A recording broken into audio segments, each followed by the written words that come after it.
Glória a Jesus, a paz do Senhor a todos. Nós estamos mais uma vez na Igreja Cristã Rede Acolher, no Ministério Jardim Guarani, na Brasilândia, e hoje nós estamos com mais uma ministração do Discipulado nível 2, amém? E essa ministração de hoje talvez seja um pouquinho pesada, né? Mas é importante porque nós estamos gravando para colocar no YouTube, na internet, e que você possa abrir o seu coração. Talvez você não tenha participação nisso tudo que vai ser ministrado, mas ouça, para que você também possa, abra o seu coração para que você também possa aconselhar alguém, um jovem, aconselhar alguém que precisa, que tem problemas nessa área, amém? Glória a Jesus. Abra comigo a palavra do Senhor em Gálatas, capítulo 5, versículo 19. Carta do apóstolo Paulo de Gálatas, aos Gálatas, capítulo 5, versículo 19. Enquanto você abre a palavra do Senhor, eu vou aqui fazer mais uma oração. Senhor, meu Deus e meu Pai, em nome de Jesus, eu quero te pedir que o Senhor abençoe, Senhor, essa ministração.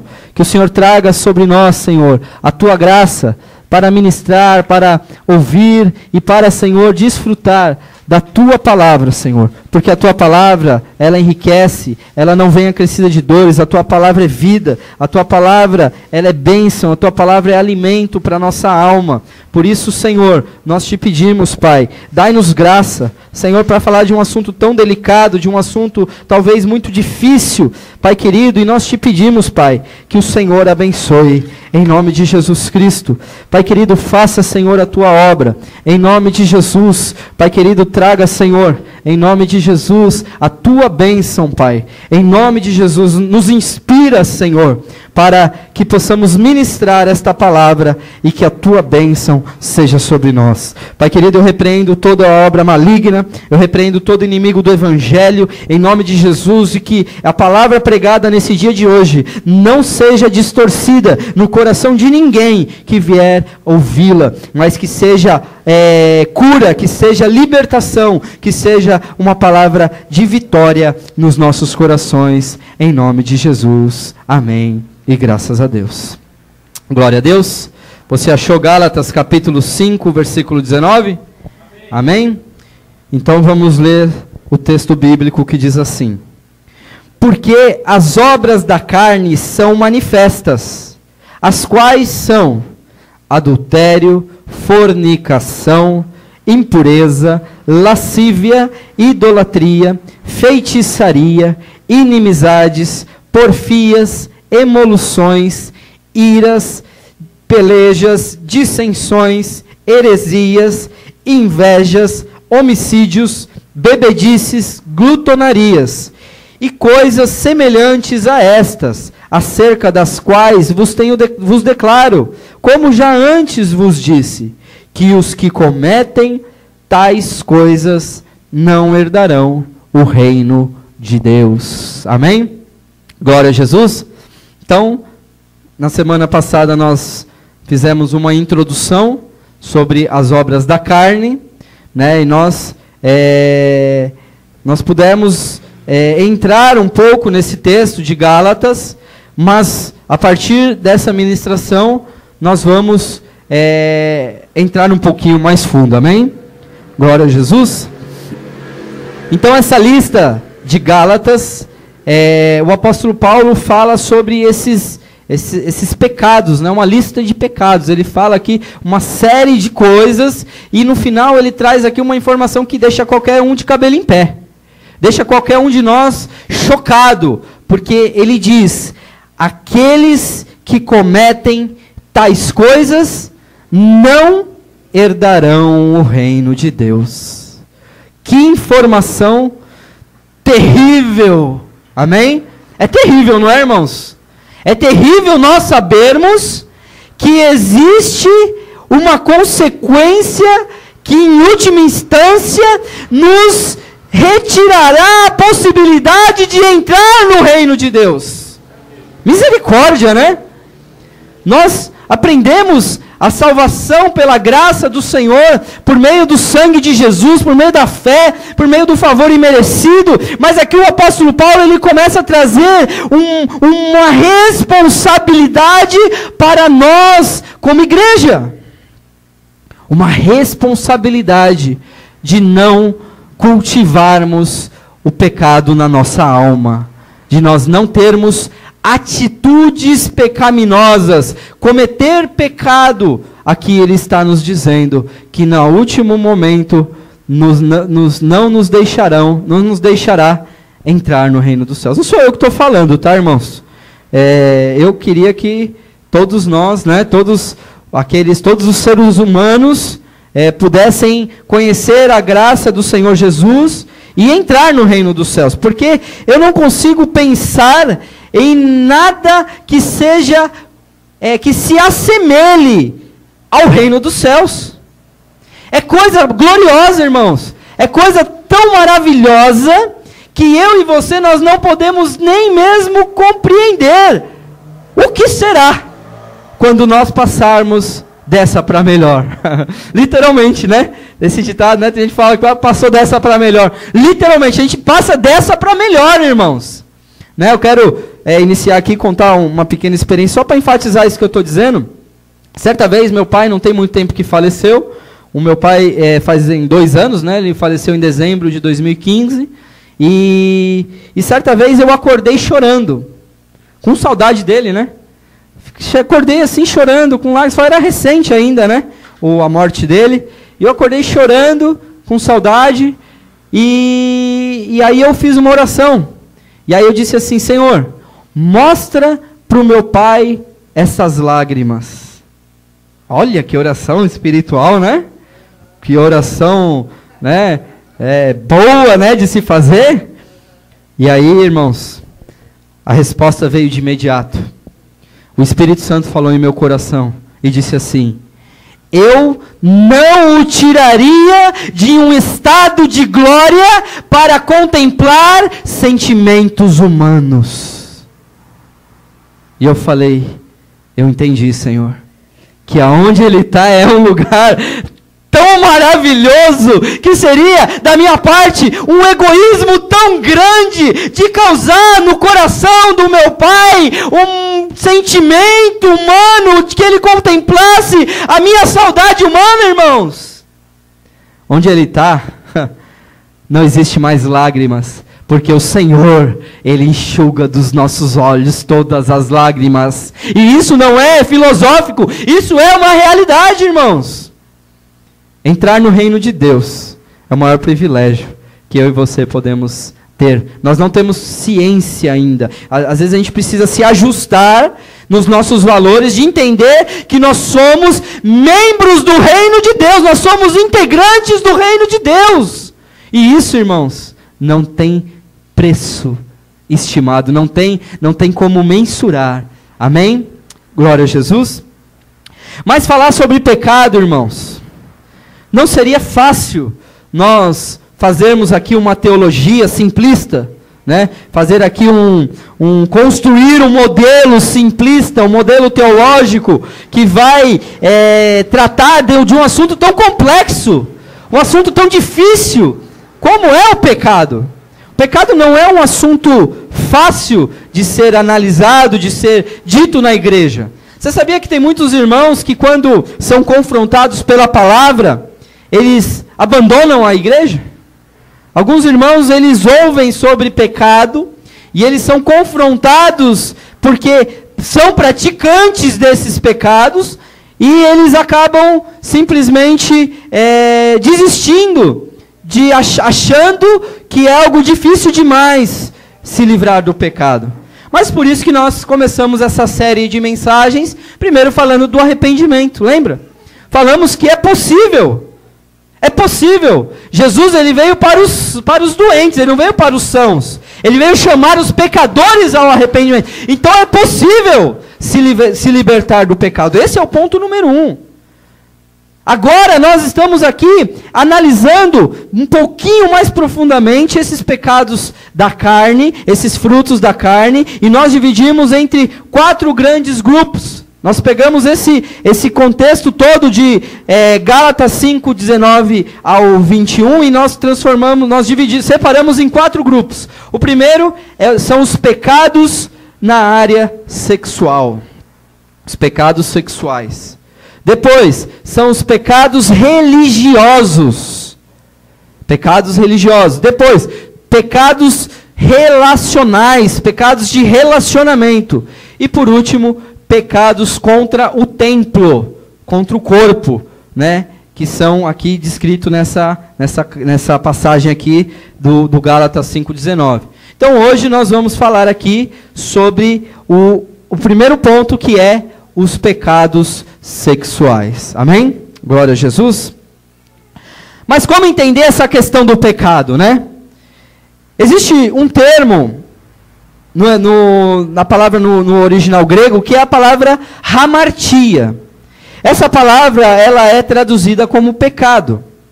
Mas ela tem um sentido, tem uma tradução para essa palavra que é muito interessante, que nos dá um outro entendimento sobre o conceito de pecado, que é a tradução de errar o alvo. Amém? Errar o alvo.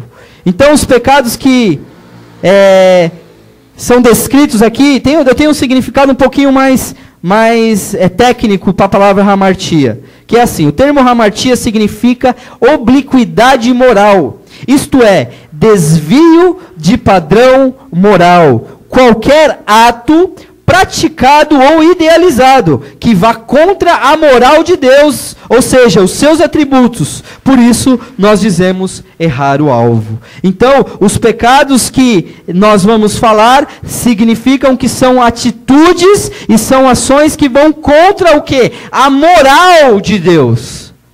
Existem muitos tipos de pecado, mas esses pecados que são da carne, eles vão contra a moral. E tudo que é contra a moral de Deus é errar o alvo. Então nós precisamos acertar o alvo, não é isso, irmãos?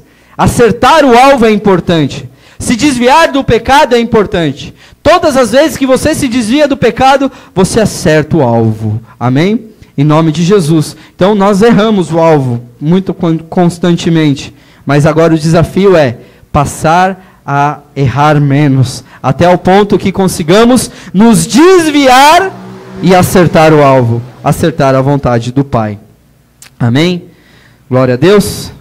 Então aqui o primeiro dos pecados que é listado aqui é o adultério. Esse é o primeiro que se enquadra aqui nos pecados sexuais. O que é adultério, né? Adultério é uma palavra que se deriva da expressão em latim, que é adulterium. Essa palavra adulterium significa a prática da infidelidade conjugal.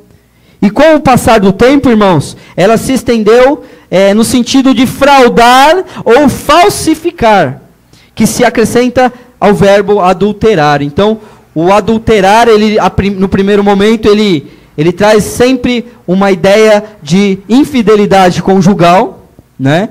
de pecados na área sexual fora do casamento, de traição, de adultério, e também de adultério no sentido de perverter, né? No sentido de tirar a pureza, de contaminar. Louvado seja o nome do Senhor. Então aqui, para nós entendermos um pouquinho mais sobre essa questão do adultério, eu queria que você abrisse em Mateus, capítulo 5, versículo 27 e 28. Porque o adultério no conceito bíblico é um pouquinho mais profundo, amém? Porque quando nós olhamos para a antiga aliança, esse é um dos mandamentos, né?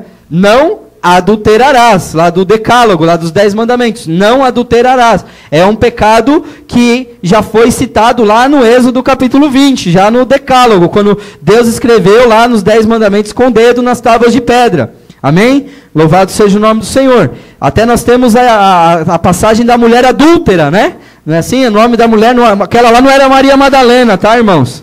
Tem alguns que falam que a mulher adúltera era Maria Madalena, porque Jesus cita que dela foi expulso 7 demônios e que ela tinha ali alguns pecados na área sexual, mas aquela mulher adúltera, a Bíblia não faz nenhuma referência, nenhuma menção que seja a Maria Madalena. É uma mulher adúltera, porque os inimigos de Jesus, os religiosos, eles estavam tentando encontrar uma maneira de acusar Jesus. Eles estavam tentando encontrar uma maneira de fazer com que Jesus rompesse a lei, que Jesus descumprisse os mandamentos de Moisés. E eles chegaram com aquela mulher, e eles disseram, jogaram a mulher lá na frente do homem, de Jesus, né? E disseram, mestre, já começa daí, né? A hipocrisia, né? Eles queriam pegar Jesus, né, com as suas próprias palavras, mas chega chamando de mestre, com bajulação. Então falaram, mestre, esta mulher foi pega no ato de adultério, e a lei de Moisés diz que ela deve morrer. Peraí, ela adulterou sozinha? Né? Já começa por aí, né? Ela devia estar o homem também que foi pego no ato de adultério. Por que só a mulher, né? E ali, aquela mulher foi posta diante de Jesus, e diz a palavra que Jesus ali, agachado, escrevendo na areia com o dedo, né? Há muitas especulações sobre o que ele estava escrevendo, né? Alguns dizem que estava escrevendo os pecados daqueles homens, mas não dá para saber, né? E nós não precisamos saber disso, né? Um dia, quando a gente chegar lá na glória, a gente pergunta para Jesus, né? Fala, Jesus, por quê? O que você estava escrevendo lá na areia, né? E diz a palavra que Jesus não deu resposta. Olha, Jesus não deu resposta. Chegaram lá, mas Senhor, essa mulher foi pega no ato de adultério. A lei de Moisés diz que ela deve morrer. E o Senhor o que diz? E ele não deu resposta. De tanto que eles insistiram, aí Jesus olhou e falou aquela palavra tão conhecida, que nós conhecemos muito bem. Ele diz assim, aquele que não tiver pecado, que atire a primeira pedra. E voltou a olhar para o chão e continuou lá, fazendo a sua escrita lá na areia. Não sei se ele estava fazendo alguma conta lá, né, de dividir, não sei, não dá para... Né, tô brincando. Mas, aí diz que a palavra que começou os velhos soltar as pedras e começou a sair, se ausentar, um por um, começando dos velhos e até chegando aos mais novos. E quando Jesus levanta a cabeça, não tinha mais ninguém. E aí, Jesus pergunta para a mulher, mulher, onde estão os seus acusadores? Ninguém te condenou? E ela diz, não, Senhor. E ele disse, e nem eu te condeno. Vai e não peques mais. Então, a lei de Moisés dizia que aquele que cometesse adultério tinha que morrer. Imagina se no nosso tempo agora fosse assim, hein, irmãos?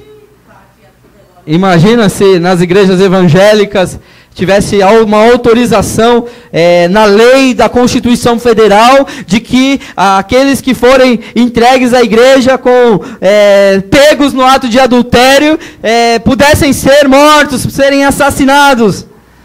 Misericórdia, né? Teria muito pastor aí que estaria, né, com o funeral marcado, né? Aleluia. Louvado seja o nome do Senhor.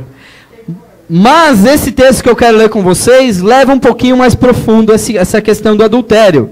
Porque Mateus 5, 27 e 28, a palavra do Senhor diz assim, palavras de Jesus, ouviste que foi dito aos antigos, não cometerás adultério. Eu, porém, vos digo que qualquer que atentar numa mulher para cobiçar, já em seu coração, cometeu adultério com ela.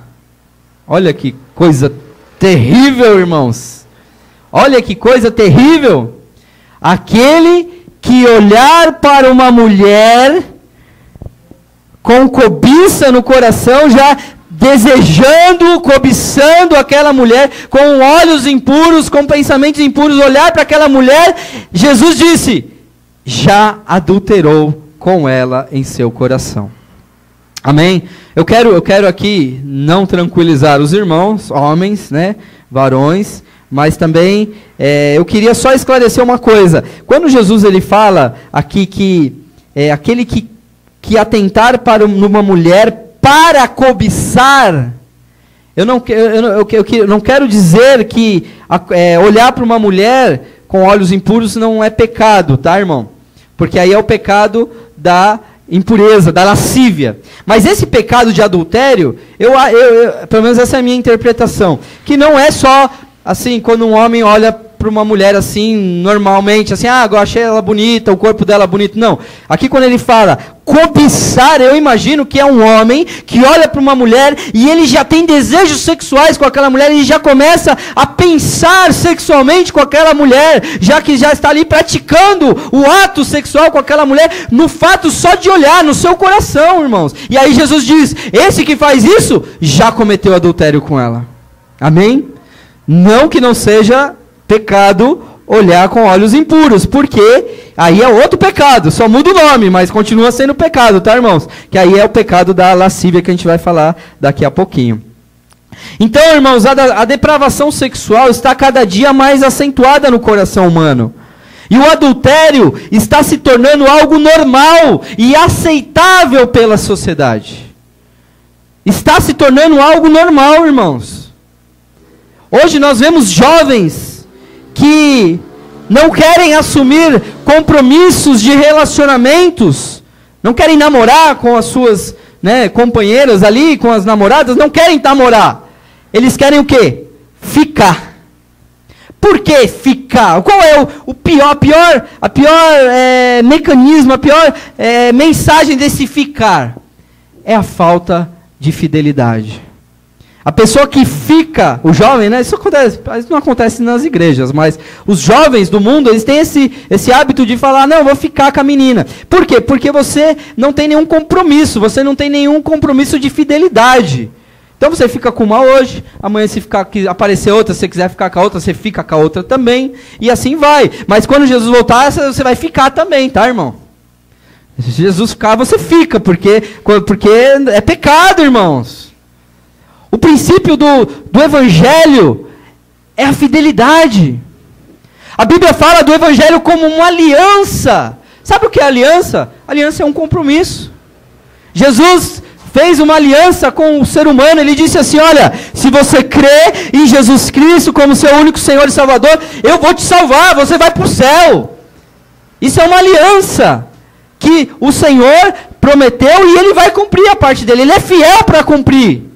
Uma aliança gira em torno da fidelidade. Amém? Por isso que a nossa fidelidade com Deus também é o nosso lado da moeda.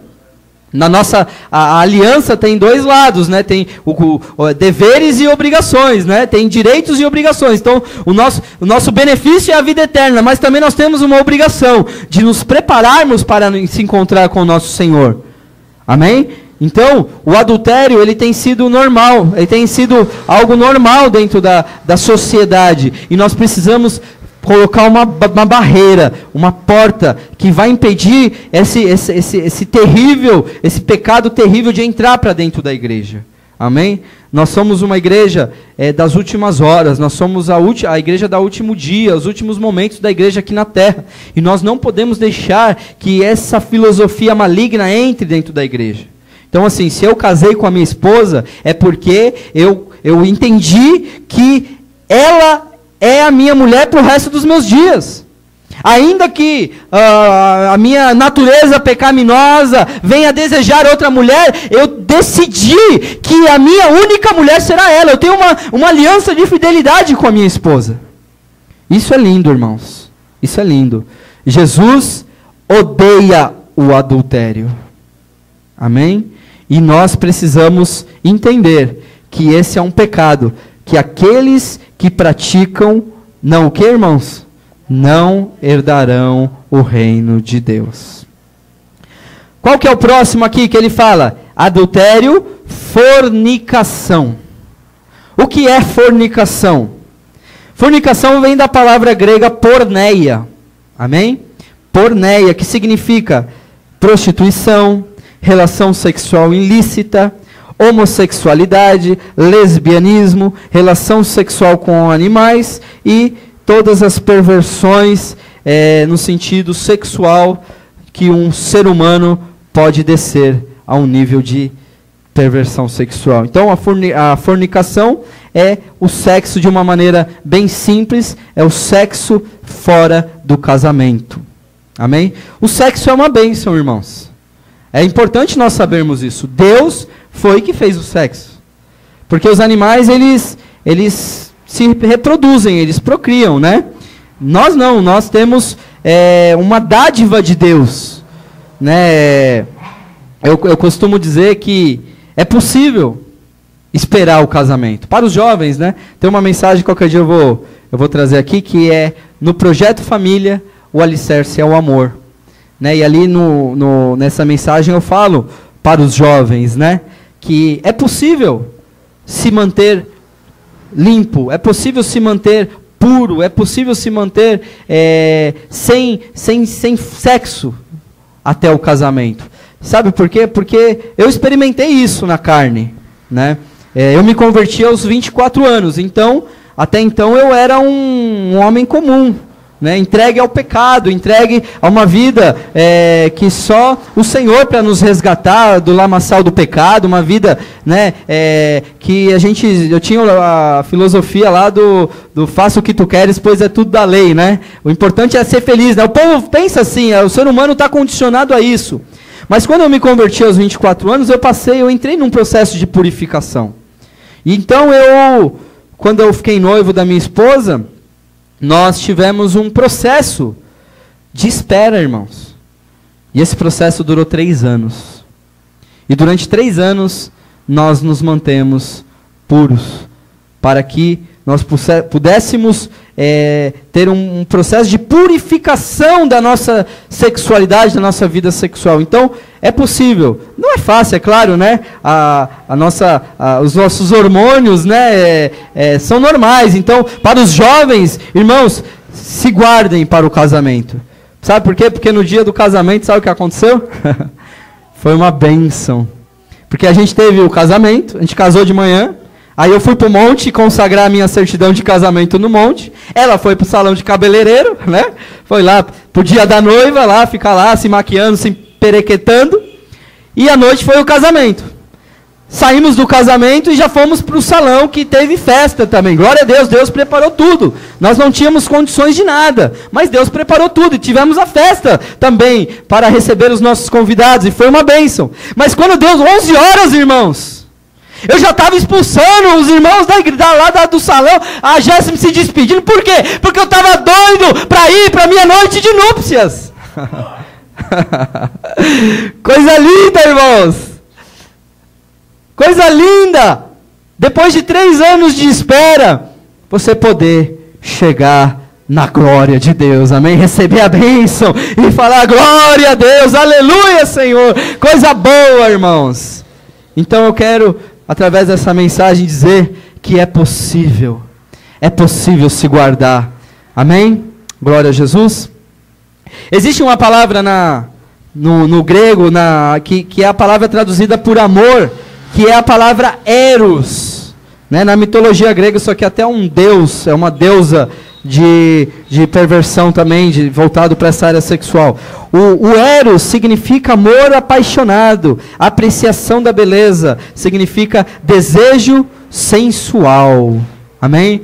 Então, no casamento, pode ter esse amor eros, mas fora do casamento, nós precisamos reprimir esse amor eros e saber que nós temos condições de dominar-nos a nós mesmos. É possível se dominar as nossas paixões, amém? Hebreus capítulo 13, versículo 4, diz assim a palavra: venerado seja entre todos o matrimônio, e o leito sem mácula, porque aos que se dão à prostituição e aos adúlteros, Deus os julgará. Amém? Então, aqui a palavra do Senhor diz que venerado entre todos o matrimônio e o leito sem mácula. Amém? Glória a Jesus. Eu tenho tido algumas revelações espirituais sobre os anjos, e eu cheguei num momento que eu recebi um discernimento no seguinte sentido, de que quando um casal está ali no seu momento conjugal, no seu momento íntimo, os anjos do Senhor, eles se viram de costas, e eles não contemplam a beleza que Deus preparou da intimidade, do casal e do leito sem mácula. Amém? Então, naquele momento ali, a bênção de Deus está sobre o casal. Por isso que nós não podemos nos entregar aos desejos carnais para contaminar a nossa vida sexual através da fornicação. Amém? Tem uma mensagem, até no intensivão, 30 horas, no seminário, que faz parte do discipulado nível 3, que é a mensagem fragmentação da alma. Né? E lá a gente trata esse aspecto da sexualidade também, porque quando uma pessoa tem relação sexual com outra pessoa, eles se tornam uma só carne, como diz a palavra do Senhor. E a sua alma é como se houvesse ali uma junção da sua alma. Por isso que o Senhor nos vê no casamento como uma só carne, homem, e deixará o homem, o seu pai e a sua mãe, unir-se à sua mulher, e serão os dois uma só carne. Por quê? Porque Deus ele está nos privando de um problema futuro. Por isso que o sexo fora do casamento é um problema. Porque você se junta numa intimidade tão profunda com a outra pessoa, com o seu parceiro, que parte da sua alma fica na pessoa. E parte da alma da pessoa fica em você. Então isso é um problema, irmãos. Por isso que Deus ele preserva. Deus não quer nos isentar de prazer, não, irmãos. Mas Deus, Ele quer nos livrar de futuros problemas. Por isso que a sexualidade é algo tão maravilhoso que Deus abençoa. Amém? Deus abençoa. Depois aqui no texto de Gálatas, eu vou ler de novo aqui, só para a gente se situar de novo. E diz assim: porque as obras da carne são manifestas, quais são? Adultério, nós já falamos. Fornicação, nós já falamos. E agora, impureza. Né? De acordo, irmãos, com o dicionário da língua portuguesa, impureza significa contaminação ou sujeira.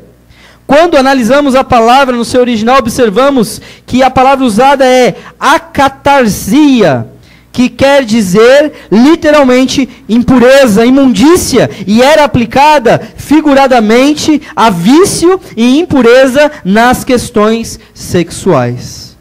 Então, quando nós falamos de impureza, aqui o texto de Gálatas está falando também impureza não só na questão de sujeira, mas também nas questões de contaminação sexual, na área sexual. E o que entra aqui nessa questão? Entra muitas coisas, irmãos. Impureza é quando a pessoa olha, né, como a gente falou aqui, do homem olhar para a mulher com os olhos impuros, né, olhando, desejando, cobiçando sexualmente. Isso daí é impureza, irmãos. E que diria sobre a pornografia, né?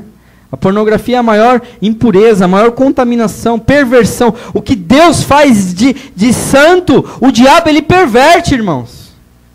O diabo ele perverte aquilo que é santo. Ele quer profanar aquilo que Deus criou com tanta sabedoria, com tanta maestria. Né? Quando o homem se une com uma mulher, se tornam os dois uma só carne. Que coisa linda é o ato sexual dentro de um casamento. Mas o diabo ele vai lá e ele contamina. Ele tira a beleza da santidade desse ato e ele perverte. Ele coloca homem com homem, mulher com mulher, mulher com bicho, homem com bicho. É uma coisa horrível, irmãos. E na pornografia é algo que está contaminando a mente dos jovens. E cada vez, tem até estudos que a pessoa que olha pornografia, cada 10 pessoas que olham a pornografia, pelo menos 2 vão olhar a segunda vez. É um negócio terrível. É uma recompensa de prazer sexual muito rápida, muito instantânea. E não pense que é só homem, não, irmãos. Tem muita mulher que tem acessado vídeos pornográficos. E isso tem sido uma desgraça dentro do corpo de Cristo. Tem sido uma contaminação terrível dentro da sexualidade. Os demônios têm entrado nas igrejas por portas abertas na área sexual. Então, irmãos, se você tem problema com pornografia, procure o seu pastor, porque só na confissão já existe cura. A Bíblia diz: confessai os seus pecados uns aos outros para serdes curados. Então não tenha vergonha de falar com o seu pastor. O seu pastor é um homem de Deus que vai te ajudar, ele está aqui para te ajudar. Então, sente com ele: pastor, eu preciso conversar com o senhor a sós, né? Vai no gabinete pastoral, confesse, diga, pastor, eu tenho acessado alguns sites que não agradam a Deus, e eu preciso de ajuda, eu quero me libertar disso. Porque sozinho, irmãos, lembra que eu falei na ministração passada? É um barranco escorregadio. Só pela tua força, você não vai conseguir. A tentação é forte demais, irmãos. Então, por isso, que se você está com problema nessa área sexual, procure o seu pastor. Porque Deus levantou homens e mulheres de Deus para te ajudar. Amém? Para te ajudar, mas precisa ter um primeiro passo que você precisa dar. Em nome de Jesus. Em Hebreus 12, 14, a palavra do Senhor diz assim: segui a paz com todos e a santificação, sem o qual ninguém verá o Senhor. Amém? Glória a Deus. Então nós temos aqui agora o último dos itens aqui da lista de Paulo, na área sexual, que é a lascívia. O que é lascívia? Lascívia é a conduta promíscua, é violência libertina, luxúria desenfreada. Podemos dizer que a lascívia é um desejo incontrolável pelo sexo, a ponto de abusar da moralidade pública e privada. Então, o sexo pervertido, irmãos, é algo terrível. A lascívia é algo terrível. É como um câncer que impregna na alma do ser humano, que está lá dentro, que precisa ser combatida pelo poder do Espírito Santo de Deus, pelo poder da limpeza e da purificação da palavra. Por isso que hoje nós estamos aqui pregando sobre esse assunto, que poucas igrejas têm a coragem, pastores não têm coragem de falar sobre esse assunto que eu estou falando aqui hoje, porque é um assunto difícil de ser pregado, irmãos. Eu não tenho prazer em falar sobre isso aqui na frente não, irmãos, mas é necessário que nós possamos nos converter dos nossos maus caminhos. Porque a palavra do Senhor diz o quê? Se o meu povo que se chama pelo meu nome se humilhar e orar e se arrepender dos seus maus caminhos e orarem, então eu os ouvirei dos céus, perdoarei os seus pecados e sararei a sua terra. Não é assim que diz? Mas para isso eu preciso do quê? Me arrepender dos meus pecados, eu preciso me humilhar, eu preciso buscar santidade, eu preciso... Irmãos, se você nunca entrou nessa área de pecados sexuais, vigie para que você nunca entre, porque é algo terrível e difícil de sair. Amém? Louvado seja o nome do Senhor. Então a lascívia é isso, é conduta promíscua. A lascívia é como um câncer que está ali na alma, que a todo tempo tem trazido morte na fé dos irmãos, na fé dos homens e mulheres de Deus. A lascívia precisa ser combatida e ela precisa ser vencida dentro da sua alma. Amém? Glória a Jesus. E se você tem alguém que você conhece que tem problemas na área sexual, você sabe que dentro dele tem lascívia, dentro dela tem lascívia, o que você pode fazer é interceder por ele. Amém?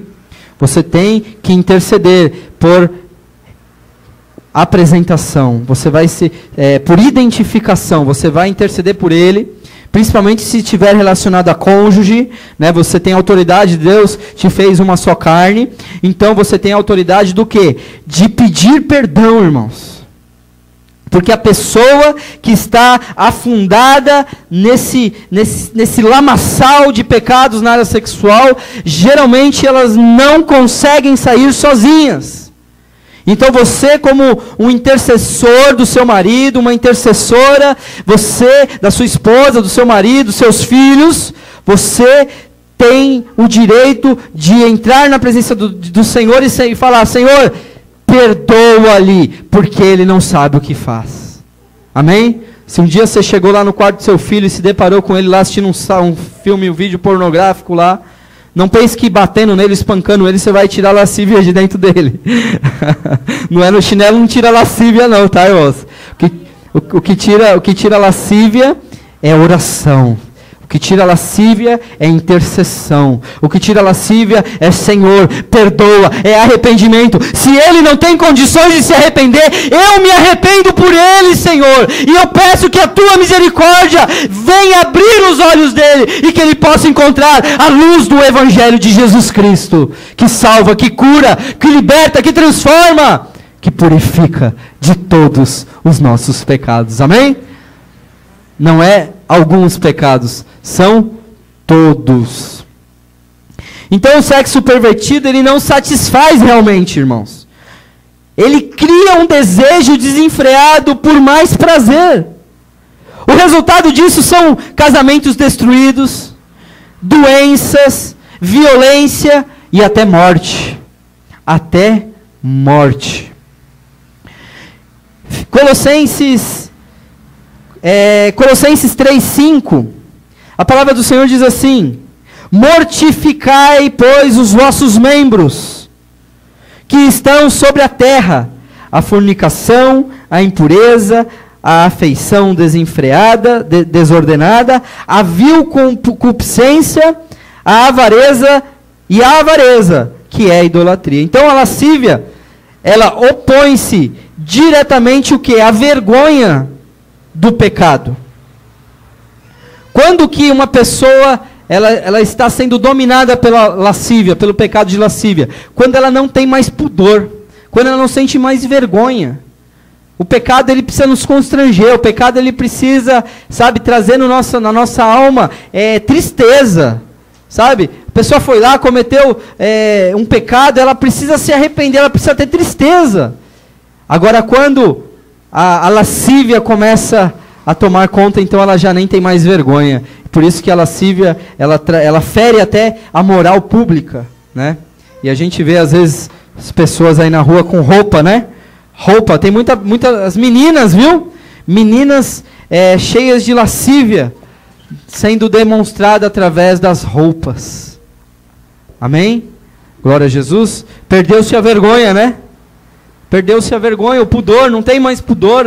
Te vê às vezes pessoas na rua, meninas na rua, que têm idade às vezes para ser nossas filhas, e a gente se envergonha, a gente tem que virar o rosto, porque a garota está quase nua, né? Andando na rua, sem pudor, sem vergonha nenhuma.